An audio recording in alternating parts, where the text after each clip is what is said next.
The Chicago Bulls have finally made their roster cut to open up a spot for Patrick Beverley, and they have decided to cut Bulls legend Tony Bradley. No, Tony Bradley, who's only appeared in a total of 67 career games for the Chicago Bulls.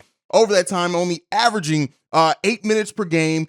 He's only scored an average about 2 points in that time. Tony Bradley, even though he had and did offer some size and theoretically some rim protection at one point in time when the Bulls initially brought him in, has never really played well for the Chicago Bulls, and kind of was all brought home in a memorable moment in which Tony Bradley was picked up by Steven Adams and carried away amongst having an altercation with John Morant. So the Bulls do cut Tony Bradley. What's more interesting is that the Bulls are a very guard-heavy roster. It's just there's no mistake about it. We are so guard-heavy that it's ridiculous. And even though we weren't using Tony Bradley, we don't use Marko Simonovic. We have Andre Drummond and Nikola Vucevic, who can more than so hold down the center position.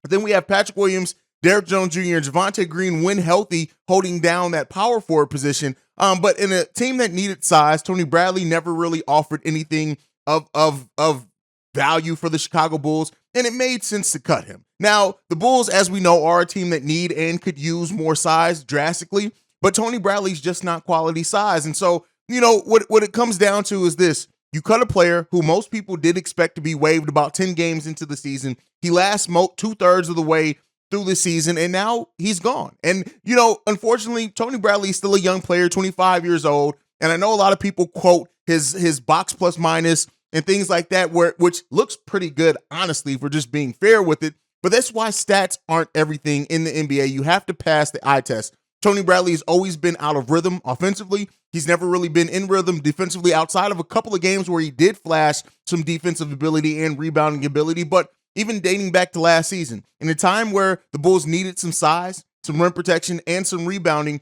the Bulls went to a washed-up veteran in Tristan Thompson overplaying Tony Bradley at that buyout market. So again, Tony Bradley survives to another buyout period, but this time he is a casualty of getting waived so that we can make space to bring in Patrick Beverley, which just makes sense. So we'll see what happens with his career. I won't be watching it because I really don't care, and that's no offense to Tony Bradley. I would not be surprised at all if Tony Bradley goes to a team that has a more specialized role, maybe a coach that's better at development, and maybe can get something out of him as a prospect. But when you look at Tony Bradley being in the league since 2017, he's played a total of 179 games, started 18 of those games, and only averages 11 minutes per game over his career. It's just every step of the way, he's been about the same as far as role until this season with the Chicago Bulls, in which he just has not played at all. Tony Bradley's not a good NBA player. And while the potential is always there in some of these players that you see,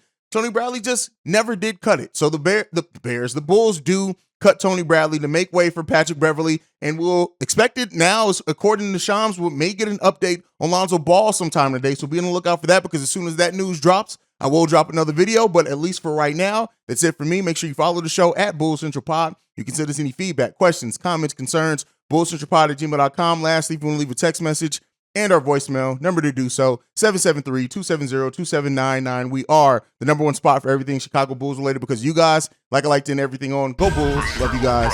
See you right if you can. Peace, y'all. This has been a presentation of the Break Media.